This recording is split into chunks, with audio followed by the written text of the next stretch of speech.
وما من دابة في الأرض إلا على الله رزقها. سمندر کی مچھلیاں بھی سفر کرتی ہیں، ایک جگہ سے دوسری جگہ پر ہزاروں کلومیٹر اپنے ٹھکانے سے دور چلی جاتی ہیں. تو اللہ تعالیٰ نے فرمایا وَيَعْلَمُ مُسْتَقَرَّهَا وَمُسْتَوْدَعَهَا. ہم ہر چیز کے ٹھکانے کو بھی جانتے ہیں اور اس کے سفر کرنے کی جگہ کو بھی جانتے ہیں. ابھی تک انسان نے سفر نہیں کیا ہوتا، جانور نے سفر نہیں کیا ہوتا، مچھلی نے سفر نہیں کیا ہوتا، پرندے نے سفر نہیں کیا ہوتا. جہاں پر اس نے سفر کر کے جانا ہوتا ہے اللہ تعالیٰ فرماتے ہیں اس کی جانے کی جگہ کو بھی جانتے ہیں، تو اس کے پہنچنے سے پہلے اس کی روزی پہنچا دیتے ہیں. وَمَا مِن دَابَّةٍ فِي الْأَرْضِ إِلَّا عَلَى اللَّهِ رِزْقُهَا وَفِي السَّمَاءِ رِزْقُكُمْ وَمَا تُوعَدُونَ.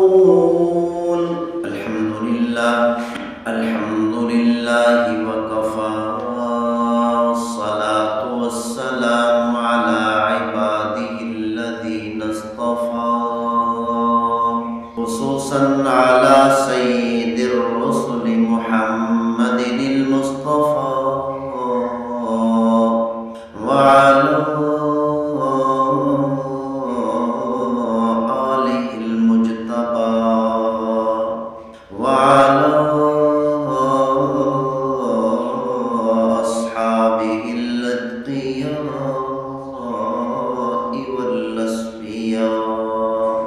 میرے واجب الاحترام قابل صدر کرام معزز مکرم سامعین اعزام، اللہ تعالیٰ نے قرآن مجید فرقان حمید میں ارشاد فرمایا وَمَا مِن دَابَّةٍ فِي الْأَرْضِ إِلَّا عَلَى اللَّهِ رِزْقُهَا. اللہ تعالیٰ نے فرمایا دنیا کے اندر جتنی زیرو چیزیں ہیں، ہر زیرو چیز کی روزی کا ذمہ میں نے اٹھایا ہے. ہر والی چیز کی روزی میں نے اپنے اوپر واجب کر لی ہے. وَيَعْلَمُ مُسْتَقَرَّهَا وَمُسْتَوْدَعَهَا. اللہ تعالیٰ نے فرمایا ہر زیرو چیز جہاں پر رہتی ہے میں اس کی جگہ کو جانتا ہوں، اس کے ٹھکانے کو جانتا ہوں. جو انسان جہاں رہتا ہے میں اس کی جگہ اور ٹھکانے کو جانتا ہوں. جو جانور جہاں رہتا ہے میں اس کی جگہ اور ٹھکانے کو جانتا ہوں. جو چرند پرند جہاں رہتے ہیں میں ان کے ٹھکانے اور جگہ کو جانتا ہوں. جو کیڑے مکوڑے جس بل میں رہتے ہیں، زمین کی تہ میں رہتے ہیں، زمین کے اندر رہتے ہیں، اللہ فرماتے ہیں میں ہر کیڑے مکوڑے کی جگہ اور مستقر اور ٹھکانے کو جانتا ہوں.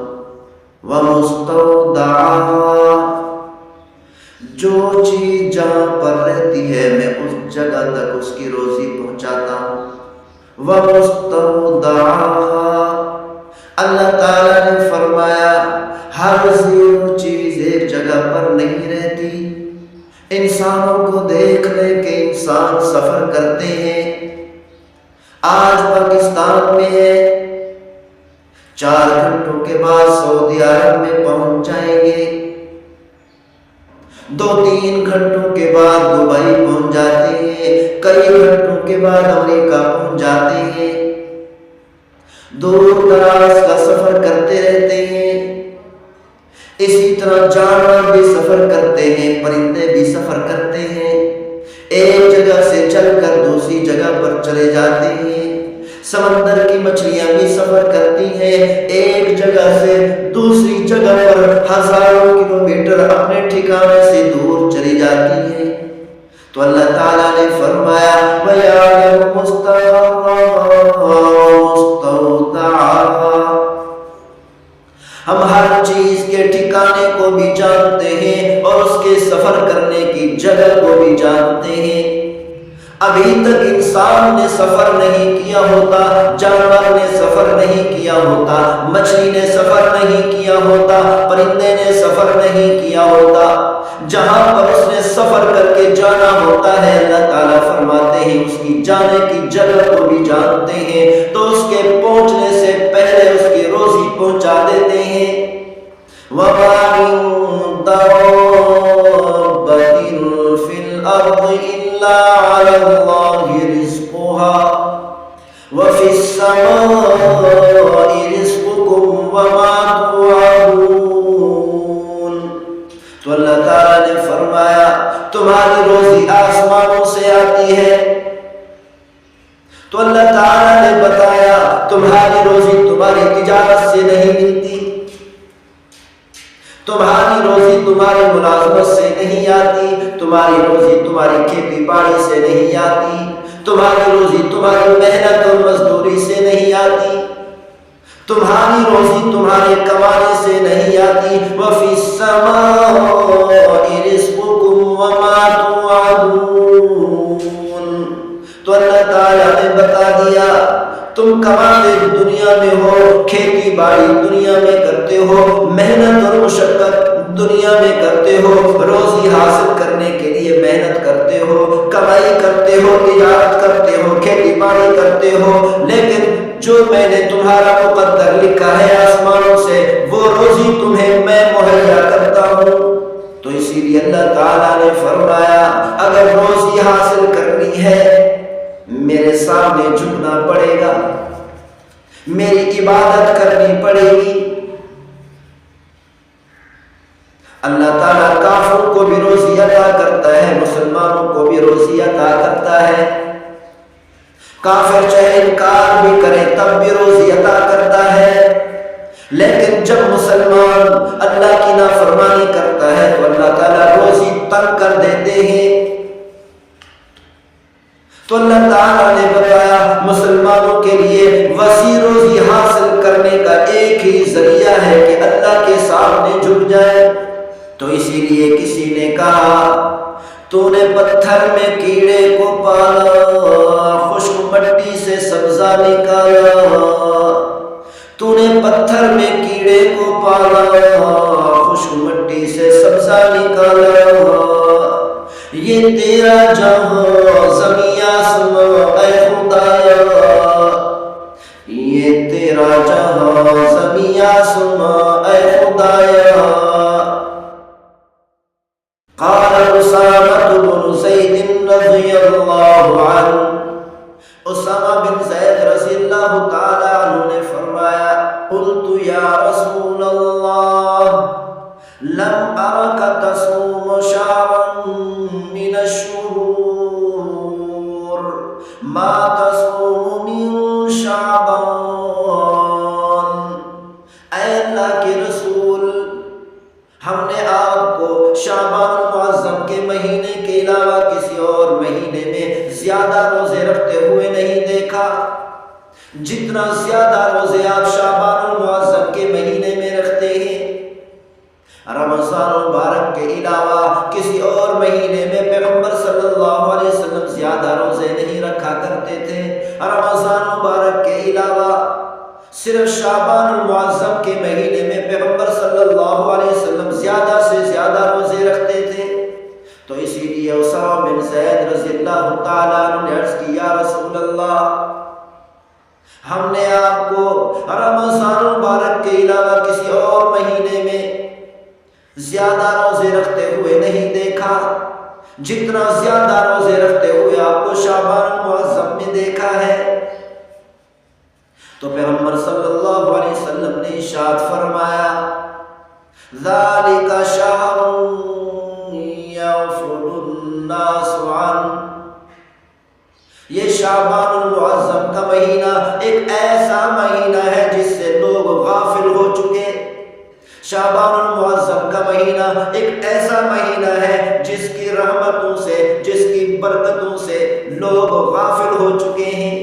پیغمبر صلی اللہ علیہ وسلم نے بتایا کہ دنیا کے لوگ شعبان المعظم کی رحمتوں کو، شعبان المعظم کی برکات کو، شعبان المعظم کی فضیلت کو، شعبان المعظم کی شان کو، شعبان المعظم کی عظمت کو نہیں جانتے۔ تو پیغمبر صلی اللہ علیہ وسلم نے فرمایا یہ شعبان المعظم کا کیسا عظیم مہینہ ہے، وَهُوَ شَهْرٌ تُرْفَعُ فِيهِ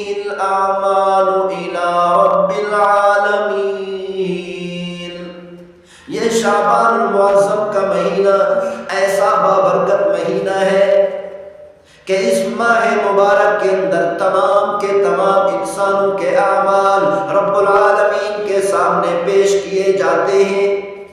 فَأُحِبُّ أَن يُرْفَعَ عَمَلِي وَأَنَا صَائِمٌ، اور میں پسند کرتا ہوں کہ جب میرے اعمال میرے پروردگار کے سامنے پیش کیے جائیں تو اس وقت میں روزہ کی حالت میں ہوں۔ اسی لیے پیغمبر صلی اللہ علیہ وسلم نے ارشاد فرمایا، چونکہ اس ماہ مبارک کے اندر تمام کے تمام انسان اور تمام کے تمام جنات کے اعمال پروردگار کے سامنے پیش ہوتے ہیں، اسی لیے میں زیادہ سے زیادہ روزے رکھتا ہوں تاکہ روزہ کی حالت میں میرے اعمال پروردگار کے سامنے پیش کیے جائیں۔ اسی لیے بھائیوں، ہمیں بھی چاہیے کہ ہم زیادہ سے زیادہ اللہ کی عبادت کریں، زیادہ سے زیادہ شعبان المعظم کے مہینہ میں روزہ رکھیں۔ حضرت عبداللہ بن عباس رضی اللہ تعالیٰ عنہ سے روایت ہے، وہ فرماتے ہیں کہ شعبان المعظم کی 15 کی رات کو اللہ تعالیٰ دنیا کے تمام فیصلے فرماتے ہیں۔ اسی طرح اللہ تعالیٰ نے قرآن مجید فرقان حمید میں ارشاد فرمایا، فِيهَا يُفْرَقُ كُلُّ أَمْرٍ حَكِيمٍ۔ اللہ تعالیٰ نے فرمایا اس رات کے اندر 15 شعبان المعظم کی رات کے اندر سارے کے سارے فیصلے کیے جاتے ہیں، بڑے مضبوط فیصلے کیے جاتے ہیں، بڑے محکم فیصلے کیے جاتے ہیں۔ اس رات کے اندر اللہ تعالیٰ فیصلہ فرماتے ہیں کہ کس کو وسیع روزی عطا کرنی ہے، فیصلہ فرماتے ہیں کس کو تنگ روزی عطا کرنی ہے، کس کو مشقت سے روزی دینی ہے اور کس کو آسانی سے روزی دینی ہے۔ اللہ تعالیٰ اس رات میں فیصلہ فرماتے ہیں کہ کس کی بیماری سے شفا عطا کرنا ہے اور کس کی بیماری کو برقرار رکھنا ہے۔ اللہ تعالیٰ اس رات میں فیصلہ فرماتے ہیں کس کو بیماری دینی ہے اور کس کو صحت عطا کرنی ہے۔ اللہ تعالیٰ اس رات میں فیصلہ فرماتے ہیں کہ کس نے آئندہ آنے والے سال میں دنیا سے رخصت ہونا ہے، کہ کس پر موت کو مسلط کرنا ہے اور کس نے زندہ رہنا ہے۔ اس رات کے اندر اللہ تعالیٰ فیصلہ فرماتے ہیں کہ کس پر مصیبتیں آنی ہے اور کس کو مصیبتوں سے نجات عطا کرنی ہے۔ اسی لیے پیغمبر صلی اللہ علیہ وسلم نے اپنے عمل سے بتا دیا کہ شعبان المعظم کے مہینے میں خاص طور پر 15 شعبان المعظم کی رات میں مسلمانوں کو چاہیے زیادہ سے زیادہ عبادت کریں، زیادہ سے زیادہ اپنے پروردگار کو سجدے کریں، زیادہ سے زیادہ حمد و ثنا بیان کریں، زیادہ سے زیادہ نوافل ادا کریں، زیادہ سے زیادہ تہجد پڑھیں، زیادہ سے زیادہ ذکر کریں، زیادہ سے زیادہ توبہ اور استغفار کریں، اپنے گناہوں کی معافی مانگ لیں، اپنے پروردگار کو راضی کر لیں۔ اس رات میں پروردگار قلم اٹھا کر فیصلہ کرنے کے لیے تیار ہوتا ہے۔ ہر مسلمان کو چاہیے کہ اللہ کی عبادت کر کے، اللہ کے سامنے سجدے کر کے، رکوع کر کے، تسبیحات بیان کر کے، اللہ کی حمد و ثنا بیان کر کے، اللہ تعالیٰ کی تعریف کر کے، اللہ کی عبادت کر کے، اپنے پروردگار کو راضی کر کے، اپنے گناہوں سے معافی مانگ کر، اپنے بارے میں اچھے فیصلے کرا لے۔ اس رات کے اندر زیادہ سے زیادہ عبادت کر کے وسیع روزی لکھوا لے۔ اس رات کے اندر زیادہ سے زیادہ عبادت کر کے اللہ تعالیٰ کے حمد و ثنا بیان کر کے اپنی بیماری سے شفا لکھوا لے، مصیبتوں سے نجات لکھوا لے۔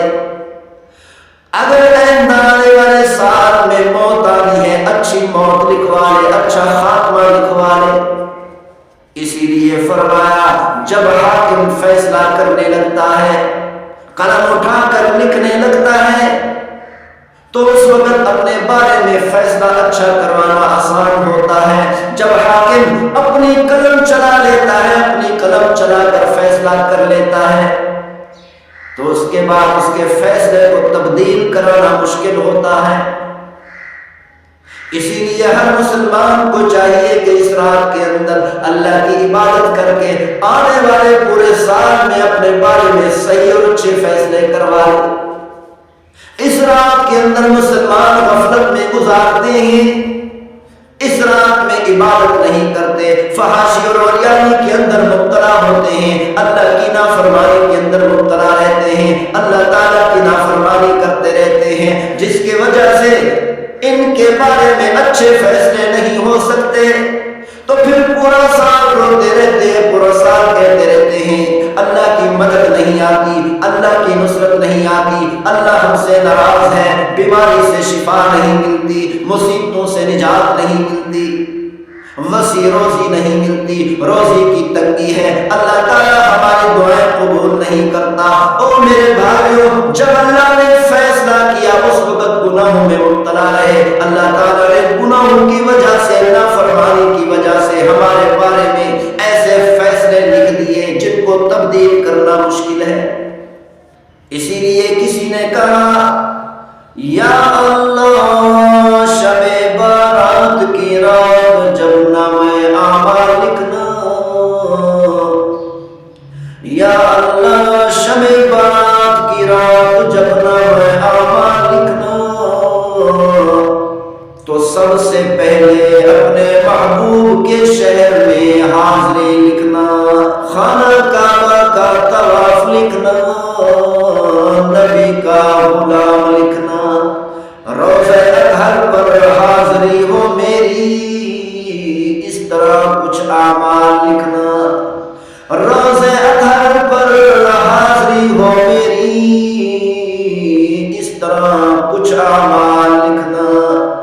حضرت ابو امامہ رضی اللہ تعالیٰ پیغمبر صلی اللہ علیہ وسلم کے وہ صحابی جن کے بارے میں پیغمبر صلی اللہ علیہ وسلم کو حکم کیا گیا، اے میرے محبوب صلی اللہ علیہ وسلم، یہ جو صحابی آ رہے ہیں ان کا احترام کرنا، قربان جو ایسے صحابی پر دنیا والوں کو حکم کیا گیا، صحابہ اکرام کو حکم کیا گیا، دنیا والوں کو حکم کیا گیا کہ محبوب صلی اللہ علیہ وسلم کا ادب کریں، احترام کریں، محبوب صلی اللہ علیہ وسلم سے محبت کریں، لیکن پیغمبر صلی اللہ علیہ وسلم کو حکم کیا گیا اس صحابی کے بارے میں کہ اس صحابی کا احترام کریں۔ کتنے جلیل القدر صحابی، کتنے عظیم الشان صحابی، جب وہ صحابی پیغمبر صلی اللہ علیہ وسلم کی خدمت میں حاضر ہوئے تو پیغمبر صلی اللہ علیہ وسلم نے ان کے احترام میں اپنی کملی والی چادر زمین پر بچھا دی، لیکن یہ صحابی بھی پیغمبر صلی اللہ علیہ وسلم سے بے انتہا محبت کرتے تھے اور عشق کرتے تھے۔ حضرت ابو امامہ رضی اللہ تعالیٰ عنہ نے جب دیکھا کہ پیغمبر صلی اللہ علیہ وسلم نے اپنی کملی والی چادر میرے بیٹھنے کے لیے زمین پر بچھا دی، عرض کی اے اللہ کے رسول، ہاتھ جوڑ کر عرض کی اے اللہ کے رسول، میں آپ سے بے پناہ محبت کرتا ہوں، میرے پاؤں اس لائق نہیں کہ آپ کی کملی والی چادر پر پڑے۔ فوراً چادر کو اٹھا لیا، آنکھوں پر رکھ کر بوسے دینے لگے۔ تو حضرت ابو امامہ رضی اللہ تعالیٰ عنہ فرماتے ہیں، اتنے جلیل و قدر صحابی فرماتے ہیں، من صام یوما من شعبان، جو مسلمان شعبان معظم کی 15 کے دن کا روزہ رکھتا ہے، فتحت له ابواب الجنان، تو اس روزے دار کے لیے، اس روزے رکھنے والے کے لیے اللہ تعالیٰ جنت کے سارے دروازے کھول دیتا ہے۔ وَغُلِّقَتْ لَهُ أَبْوَابُ النِّيرَانِ، اور اللہ تعالیٰ اس روزہ رکھنے والے کے لیے جہنم کے سارے دروازے بند کر دیتا ہے۔ اسی لیے ہر مسلمان کو چاہیے 15 شعبان المعظم کی رات میں زیادہ سے زیادہ عبادت کرے اور دن کو روزہ رکھے۔ قال ابو بکر الصدیق رضی اللہ عنہ، سیدنا ابو بکر صدیق رضی اللہ تعالی عنہ نے فرمایا، قوموا لیلۃ من نصف شعبان، شعبان المعظم کی 15 کی رات کو زیادہ سے زیادہ قیام کیا کرو، فَإِنَّهَا مُبَارَكَةٌ، کیونکہ 15 شعبان المعظم کی رات بڑی بابرکت رات ہے، رحمتوں والی رات ہے۔ اس رات کے اندر اللہ کی طرف سے برکات اور رحمتیں نازل ہوتی ہیں۔ فَإِنَّ اللَّهَ تَعَالَى يَقُولُ هَلْ مِن مُسْتَغْفِرٍ أَغْفِرْ لَهُ، اللہ تعالیٰ کی رحمت پہلے آسمان پہ آ جاتی ہے، آ کر ندا دیتی ہے، پکار اٹھتی ہے، هَلْ مِن مُسْتَغْفِرٍ أَغْفِرْ لَهُ، کیا دنیا کے اندر میرے بندوں میں سے ایسا کوئی بندہ ہے جو مجھ سے استغفار کرے، گناہوں سے توبہ کرے، میں اس کے تمام گناہوں کو معاف کر دوں۔ پوری کائنات کا مالک، خالق، رازق، پوری کائنات کا پروردگار اعلان کر رہا ہے، کیا کوئی ہے معافی مانگنے والا، میں اس کے تمام گناہوں کو معاف کر دوں۔ تو اللہ تعالیٰ فرماتے ہیں میرا وعدہ ہے اس رات کے اندر جو مسلمان بھی توبہ کرے گا، جو میرا بندہ بھی توبہ کرے گا، گناہوں سے معافی مانگے گا، میں اس کے تمام گناہوں کو معاف کر دوں گا۔ فَأُولَٰئِكَ يُبَدِّلُ اللَّهُ سَيِّئَاتِهِمْ حَسَنَاتٍ، تو اللہ تعالیٰ نے فرمایا میرا وعدہ ہے کہ اس رات کے اندر جو بھی توبہ کرے گا، استغفار کرے گا، اس کے تمام گناہوں کو بھی معاف کر دوں گا، ساتھ ساتھ اس کے تمام گناہوں کو نیکیوں سے بدل دوں گا۔ کوئی یہ پریشان نہ ہو کہ کئی سالوں سے گناہ کر رہا ہوں، کوئی یہ پریشان نہ ہو اتنے بڑے عرصہ سے گناہ کر رہا ہوں، نافرمانی کے اندر مبتلا ہوں، فحاشی اور ریائی کے اندر مبتلا ہوں، آج رات یہ موقع ہے کہ مسلمان توبہ کر لیں۔ تو اللہ تعالیٰ نے فرمایا او میرے بندے، پریشان ہونے کی ضرورت نہیں، میں آپ کے تمام گناہوں کو معاف بھی کروں گا اور سارے کے سارے گناہوں کو نیکیوں سے بھی بدل دوں گا۔ اسی لیے ہر مسلمان کو چاہیے کہ اس رات میں عبادت کا اہتمام کرے، لیکن اس کا مطلب یہ نہیں کہ نوافل کی جماعت شروع کر دے، صلاۃ و تسبیح کی جماعت شروع کر دے۔ پیغمبر صلی اللہ علیہ وسلم عبادت کیا کرتے تھے لیکن اپنے گھر کے اندر کرتے تھے، مسجد میں بھی عبادت کر سکتے ہیں، لیکن عبادت کے لیے مجمع کو جمع کرنا، ہاں اگر اتفاقی طور پر بہت بڑا مجمع مسجد میں جمع ہو جائے عبادت کرنے کے لیے تو ٹھیک ہے، کوئی حرج نہیں، لیکن نفل کی جماعت نہیں ہوتی، صلاۃ و تسبیح کی جماعت نہیں ہوتی۔ طریقہ سکھا دے، ہر مسلمان اکیلی نماز پڑھے، اکیلے نوافل پڑھے، اکیلے عبادت کرے، زیادہ بہتر ہے کہ گھر میں عبادت کرے۔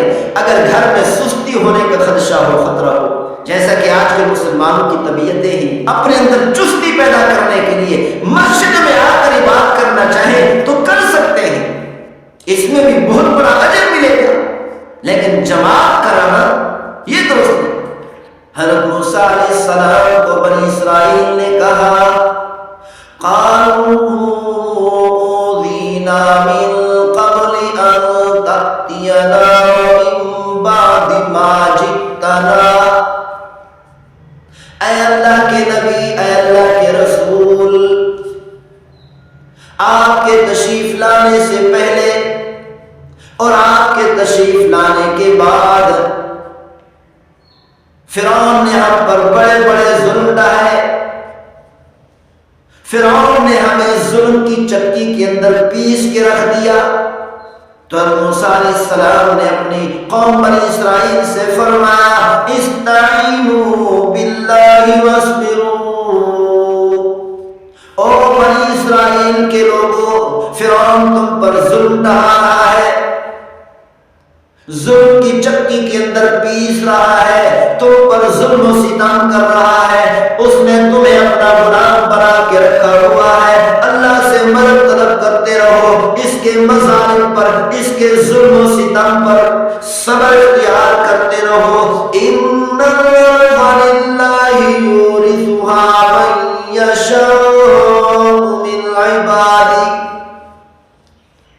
حضرت موسیٰ علیہ السلام نے فرمایا او بنی اسرائیل کے لوگوں غور کر کے سن لو، اس زمین کا حقیقی مالک رب العالمین ہے. اس زمین کی تمام بادشاہوں کا مالک اللہ تعالیٰ ہے.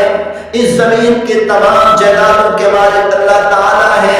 اس زمین کے تمام سونا چاندی ہیرے جواہرات کا مالک، سارے مال و دولت کا مالک اللہ ہے.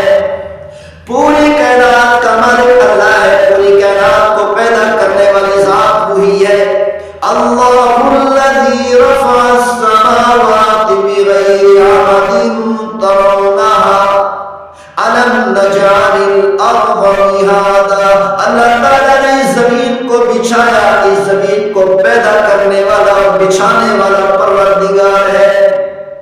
اللہ تعالیٰ اپنے بندوں میں سے جس کو چاہتا ہے زمین کا وارث بنا دیتا ہے، جس کو چاہتا ہے زمین کا بادشاہ بنا دیتا ہے.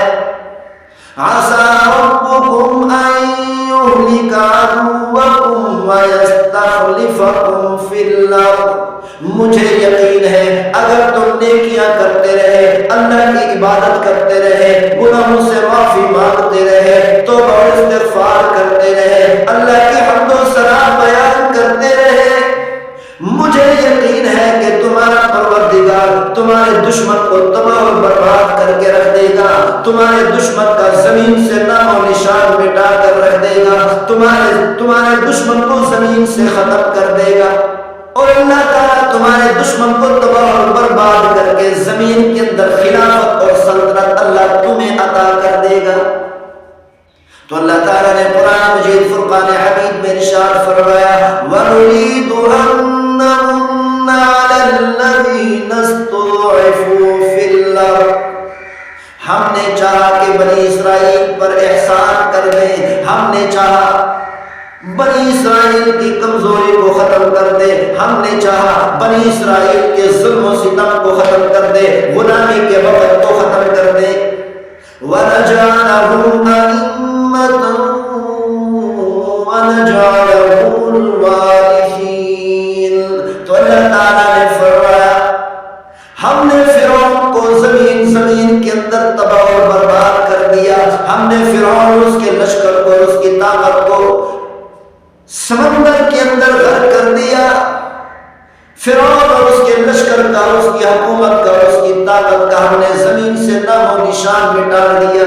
تو اللہ تعالیٰ نے فرمایا ہم نے چاہا ان کے دشمن کو ختم کر کے، ان کے دشمن کا خاتمہ کر کے، اس کی دشمن کے حکومت کا خاتمہ کر کے، سلطنت کا خاتمہ کر کے اس بنی اسرائیل کو بادشاہ بنا دے، اس زمین کا وارث بنا دے اور سلطان اور بادشاہ بنا دے.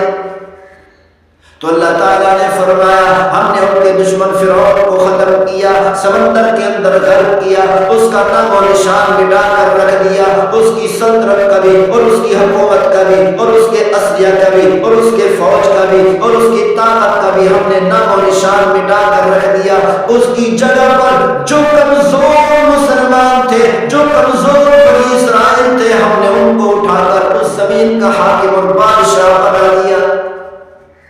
تو اللہ تعالیٰ نے قرآن مجید فرقان حمید میں یہ واقعہ بیان کر کے اس امت کے لوگوں کو سمجھا دیا، سبق دے دیا.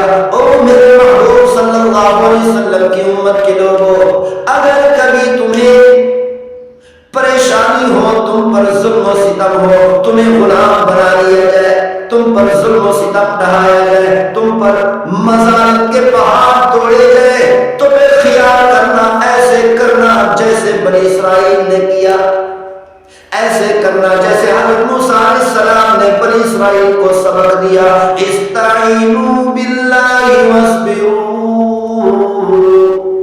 تو اللہ تعالیٰ نے فرمایا تم ظلم پر صبر کرتے رہنا، مظالم پر صبر کرتے رہنا، پریشانیوں پر صبر کرتے رہنا، مصیبتوں پر صبر کرتے رہنا اور اللہ تعالیٰ سے مدد طلب کرتے رہنا، اللہ کی عبادت کرتے رہنا، اللہ کے حمد و ثنا کا بیان کرتے رہنا، تلاوت کرتے رہنا، تہجد پڑھتے رہنا، گناہوں سے معافی مانگتے رہنا، اللہ کو سجدے کرتے رہنا. تو پھر ایک وقت آئے گا میں تمہیں تمہارے دشمنوں کو ختم کر کے، تمہارے دشمنوں کو ہلاک کر کے، تمہارے دشمنوں کا خاتمہ کر کے ان کی حکومت کا نام و نشان مٹا کر تمہیں دنیا کا بادشاہ بنا دوں گا۔ اللہ تعالیٰ نے فرمایا جیسے صحابہ کرام کو میں نے دنیا کا بادشاہ بنایا، پیغمبر صلی اللہ علیہ وسلم جب عرب کے اندر تشریف لائے، عرب کی یہ حالت تھی، اتنا کمزور تھے کہ دنیا کا کوئی بادشاہ، شاہ ایران اور شاہ روم، دنیا کا کوئی بادشاہ ان عرب پر حکومت بھی نہیں کرنا چاہتا تھا۔ کیوں؟ اس لیے کہ بد تہذیب لوگ ہیں، بد اخلاق لوگ ہیں، آپس میں لڑتے رہتے ہیں، آپس میں جھگڑتے رہتے ہیں، ان کے اندر کوئی تہذیب نہیں، ان کے اندر کوئی اخلاق نہیں، زندگی گزارنے کا کوئی طریقہ نہیں، رہن سہن کا کوئی ڈھنگ نہیں ہے۔ اسی لیے دنیا کا کوئی بادشاہ عرب پر حکومت بھی نہیں کرنا چاہتا تھا، یہ اتنے کمزور لوگ ہیں۔ لیکن جب عرب کے لوگ، یہ کمزور لوگ پیغمبر صلی اللہ علیہ وسلم کے غلام بنے، اللہ کی اطاعت میں آ گئے، پیغمبر صلی اللہ علیہ وسلم کی اطاعت میں آ گئے، پیغمبر صلی اللہ علیہ وسلم کے قدموں میں اپنے سروں کو جھکا دیا، اللہ کی عبادت میں اپنے سروں کو جھکا دیا، تو پھر اللہ تعالیٰ نے اتنے کمزور لوگوں کی کمزوری کو ختم کر کے دنیا کا بادشاہ بنا دیا۔ دنیا کے بڑے بڑے بادشاہوں کو، دنیا کے بڑی بڑی حکومتوں کو، بڑی بڑی سلطنتوں کو اللہ تعالیٰ نے صحابہ کرام کے قدموں میں ڈال دیا۔ تو اسی لیے کسی نے کہا چڑھتے سورج سے تاج مانگا، صحابہ کرام نے، پیغمبر صلی اللہ علیہ وسلم کے غلاموں نے چڑھتے سورج سے تاج مانگا، سمندروں سے خراج مانگا۔ تو صحابہ کرام رضوان اللہ علیہم اجمعین کو اللہ تعالیٰ نے کمزوری سے اور پستی سے اٹھا کر دنیا کا اتنا طاقتور بادشاہ بنا دیا کہ دنیا کے بڑے بڑے بادشاہ، شاہ روم، شاہ ایران، دنیا کے طاقتور بادشاہوں نے اپنی دولت، اپنی حکومت، اپنا مال، اپنا سب کچھ پیغمبر کے صحابہ کے قدموں میں ڈال دیا۔ دنیا کے بڑے بڑے بادشاہوں نے اپنے سر پیغمبر کے غلاموں کے قدموں میں جھکا دیا۔ اسی لیے کسی نے کہا لگاتا تھا جب تو نعرہ در خیبر توڑ دیتا تھا، لگاتا تھا تو جب نعرہ در خیبر توڑ دیتا تھا، حکم دیتا تھا تو دریا کو تو راستہ چھوڑ دیتا تھا، حکم دیتا تو دریا کو تو راستہ چھوڑ دیتا تھا۔ پیغمبر صلی اللہ علیہ وسلم نے آ کر عرب کا مقدر ہی بدل دیا۔ کسی نے کیا خوب کہا، نبی آتے رہے آخر میں نبیوں کے امام آئے، نبی آتے رہے آخر میں نبیوں کے امام آئے، وہ دنیا میں خدا کا آخری لے کر پیام آئے، جھکانے آئے بندوں کی جبیں اللہ کے در پر، جھکانے آئے بندوں کی جبیں اللہ کے در پر، سکھانے آدمی کو آدمی کا احترام آئے، وہ آئے جب تو عظمت بڑھ گئی دنیا میں انسان کی، وہ آئے جب تو عظمت بڑھ گئی دنیا میں انسان کی، وہ آئے جب تو انسان کو فرشتوں کے سلام آئے، وہ آئے جب تو انسان کو اللہ کے سلام آئے، وہ ہے بے شک بشر لیکن تشہد میں عذابوں میں، وہ ہے بے شک بشر لیکن تشہد میں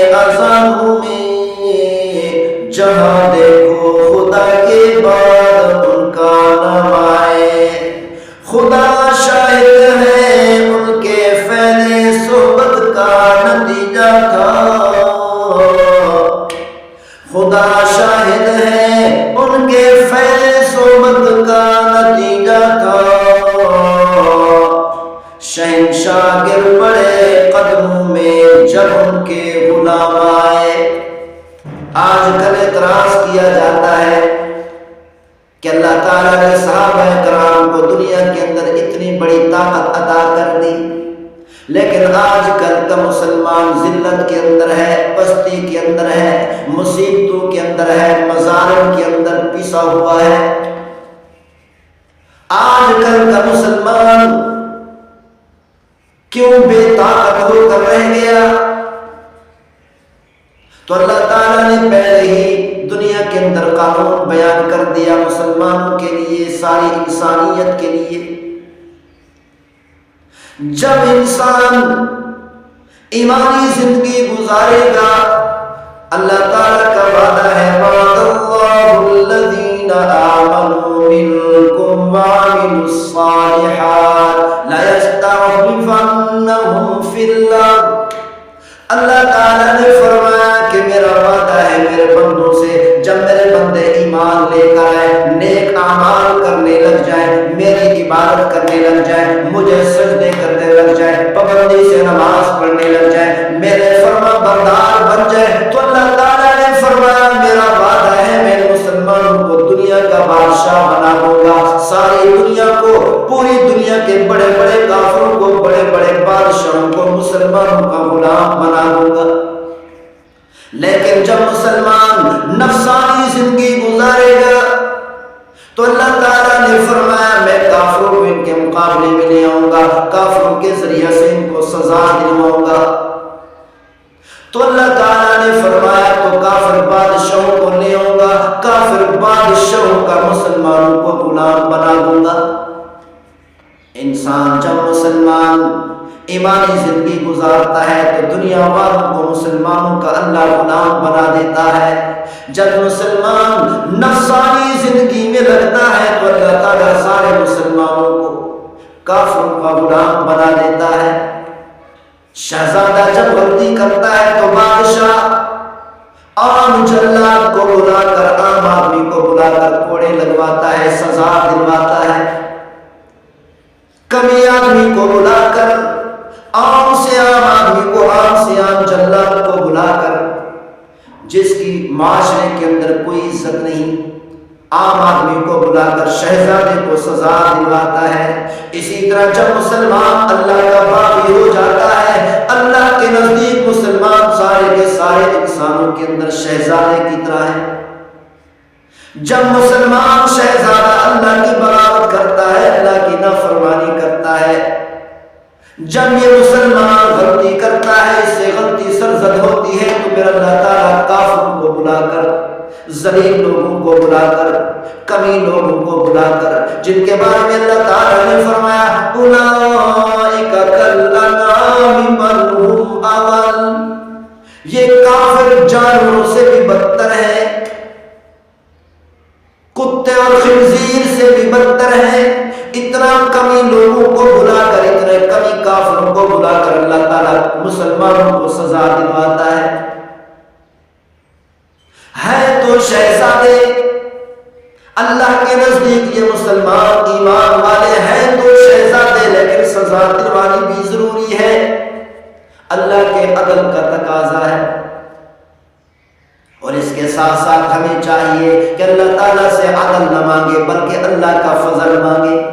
ہم تمام مسلمانوں کو چاہیے کہ اللہ کی عبادت کریں، خاص طور پر 15 شعبان معظم کی رات آ رہی ہے، اس رات میں اللہ کے سامنے سجدے میں گر جائیں، عبادت زیادہ سے زیادہ کریں، زیادہ سے زیادہ ذکر کریں، استغفار کریں، گناہوں سے معافی مانگیں اور اللہ تعالیٰ سے مانگے اے ہمارے پروردگار کل قیامت والے دن عدل نہ کرنا، ہمارے بارے میں انصاف نہ کرنا بلکہ ہمارے بارے میں فضل فرمانا۔ اسی لیے کسی نے کہا عدل کریں تو تھر تھر کمبل اونچیاں شانہ والے، عدل کریں تو تھر تھر کمبل اونچیاں شانہ والے، فضل کرے تا بخشے جاون میجھے مکالے، فضل کرے تا بخشے جاون میجھے مکالے۔ اسی لیے پیغمبر صلی اللہ علیہ وسلم دعا فرمایا کرتے تھے، اللہم حاسبنی حسابا یسیرا، اے میرے پروردگار میرے بارے میں کل قیامت والے دن عدل نہ کرنا، انصاف نہ کرنا۔ اگر عدل پہ آ گیا تو بڑے بڑے اولیاء اللہ، بڑے بڑے عبادت گزار بھی پھنس جائیں گے۔ تو اسی لیے پیغمبر صلی اللہ علیہ وسلم نے کہا، اے میرے پروردگار کل قیامت والے دن میرے بارے میں فضل فرمانا، میرا حساب آسان کرنا۔ تو اسی لیے ہر مسلمان کو چاہیے اللہ تعالیٰ سے فضل مانگے، اے میرے پروردگار کل قیامت والے دن میرا حساب آسان کرنا، میرے حساب کرتے وقت میں عدل نہ کرنا، انصاف نہ کرنا، بلکہ میرے بارے میں فضل فرمانا۔ جیسا کہ ہمیں تیرے فضل پر امید ہے، ہمیں اپنی بداعمالیوں پر امید نہیں، ہمیں ہماری نیکیوں پر کوئی امید نہیں، ہمیں ہمارے اعمال پر کوئی امید نہیں، اے میرے پروردگار ہمیں امید ہے تو تیرے فضل پر ہے، تیری وسیع رحمت پر ہے۔ اللہ تعالی ہم سب کو عمل کرنے کی توفیق نصیب فرمائے۔ وما توفیقی الا باللہ۔